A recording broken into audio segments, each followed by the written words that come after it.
If you just noticed an edit in my video, that's because I knocked over my tripod and spilled coffee all over, and I'm having to start over with Saxophone Colossus. So, yeah, occupational hazards of making YouTube videos, right?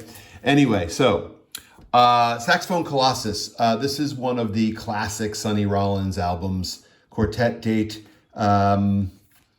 Strode Road and St. Thomas, Blue 7, Moritat, which is like Mac the Knife, standouts. Everything on this album is amazing. Probably this and Tenor Madness would be Sonny's probably most popular albums of his under his name. So this is just amazing. There's not much more to say about this other than get it if you don't have it and you like saxophone.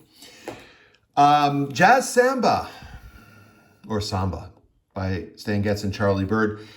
Some people would say that this is not even a jazz album, it is a pop album. It's done by jazz musicians, both who have scratched the surface of popular jazz in the 60s. Charlie Byrd was a kind of a combination flamenco, jazz, and classical guitar player, played nylon string guitar, and composed oodles of albums. This album itself sold lots of copies, which is why some people would call it a pop album. But this is cool. I mean, this is a really neat, laid-back kind of Brazilian jazz. Nice rhythm section, great compositions. I think this has Desafinado on it. I don't remember, but that was the big hit. That and Girl from Ipanema were two of Stan Getz's biggest hits, and they were both in this style. Amazing. Maybe a pop album, I don't know. Gratian Moncur III, Evolution. This album is pretty cool. Great lineup. Gratian Moncur is a trombonist. He didn't record a heck of a lot. He had a couple albums on his under his name in the 60s and appeared on a few others, and then recorded a little bit in the 70s. But he's criminally under-recorded. But great composer, great player. Bobby Hutcherson vibes on this. Tony Williams is on this. Jackie McLean, Lee Morgan is on this. This is a great one. I found this in a record store in Boston. I don't know the year of this pressing. I don't know if it's, I think it might be a Liberty pressing. Liberty Records bought Blue Note at some point in the mid to late 60s and then released a lot of their titles. So this is a great record. Not for everybody. This is kind of stretching out a little bit. Swinging jazz, but it's a little more adventurous, a little bit more unorthodox jazz rhythms and applications and things like that. So I enjoy this a lot. Evolution's a great title track. It's very moody and brooding. The Coaster is fun. The Coaster sounds like a roller coaster, right? Monk in Wonderland, you can if you know Thelonious Monk's compositional style, you can kind of imagine what you have waiting for you when you hear that one, etc. So great one, Gratian Moncur III. This is a good album. This was recorded in the 60s, but it wasn't released until the late 70s or 80s, I think. I don't remember. But Happy Frame of Mind, there is a tune on this called Home is Africa, which has always been one of my favorites, the first one on this album. Johnny Coles, under-recorded trumpet player, had a couple dates of his own on various labels throughout the 60s and even into the 80s, but still, I would have liked to probably hear more of him at this time. Good lineup with Grant Green, Horace Parlan on piano, of course, Billy Higgins, great drummer, Booker Ervin, great tenor sax player, died way too early. He has a lot of great albums under his name and appeared on some other ones that are really good too. This one's on Blue Note also. This is also a DMM, direct metal mastering from France, which sounds okay. It's probably not the best. Stan Kent, I got two Kentons here back to back. Stan Kenton, Encores, which is just a collection of his tunes from the 40s, and Stan Kenton, City of Glass in This Modern World, which is getting a little bit more adventurous, almost quasi-classical with a big kind of jazz band approach to it. I don't know why, but I realized that whenever I remember listening to Stan Kenton's records, I'd been drinking. And I don't know why that is. I realized that not too long ago when I was kind of going through some of my CDs and things, and I came across and I said, I think the last time I listened to this, I remember being a little tipsy. And I remember going to a wedding about 20 some years ago with my wife, and she had to drive home because I couldn't drive after the wedding. And I remember listening and passing out to Stan Kenton. I don't know what it is. Why do I only want to listen to Stan Kenton when I've been drinking? That's a really interesting question. Only I can answer it. You can.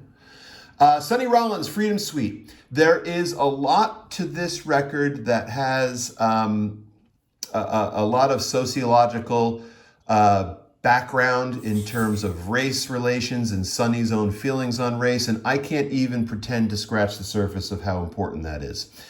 So I'm not going to embarrass myself and do that. But this is a trio record. Sonny Rollins made a few records as just a saxophone, his tenor leading a bass and drum rhythm section. And side one is made up by the Freedom Suite. And then there are 4 standards that are slightly shorter on side 2. But this is a good record. Sonny made a few trio records, just him as on the sax and a drummer and a bass player. Night at the Village Vanguard on Blue Note is probably one of the most famous in that format. And he also did Way Out West, which was a good one around that time for Riverside too. Dave Brubeck, Jazz Impressions of New York. I don't have a lot of Brubeck records, but I have this one. I don't remember what's on this one. It's been such a long time. Oh, well, New York-based stuff like Theme for Mr. Broadway, Autumn in Washington Square, Spring in Central Park. I think Brubeck wrote a lot of these for... Oh, it was from a TV series, Mr. Broadway. All right, well, that makes sense. Any Brubeck album you can get from this era, 50s through the mid-60s with Paul Desmond and Joe Morello and Gene Wright is well worth hearing. So I think, obviously, Time Out is probably his favorite with... Take 5 and all that. I am a huge fan of vocal jazz, and 2 more, the last 2 for this time, are records by Sarah Vaughan, which is a live one from the London House, which is cool because it primarily has a piano trio backing her, but then there are some extra horns coming in on a track or 2 by Chad Jones and Frank West. So this is a good record. I love the track selection on this, like Someone in Love, Speak Low, All of You. I love All of You, the tune All of You. I hate the tune All of Me. So if you are familiar with both the standards All of You and All of Me, I don't know, you know what I'm talking about then. I just find All of Me annoying as crap. All of You I do really like, though. So good reading of that. This is from the late 50s. The London House. Where was the London House? In Chicago? It was in Chicago. London House in Chicago. And then Anita O'Day. Anita O'Day got her start singing in big bands in the 40s, was a member of... I can't remember what the first band she sang with was, but she went to Stan Kenton and only did a few sessions with him, and not too long before June Christy took over. But Anita O'Day did a lot of music for the Verve label in the 50s and 60s, and almost every one of her records on Verve from the 50s and 60s is a winner. This one I really liked a lot because of Jimmy Giuffre, who is a clarinetist and a composer, arranger. So the title is Cool Heat, and it is definitely kind of that. It has that West Coast cool thing about it. Plus, Anita O'Day's vocals are always very nice.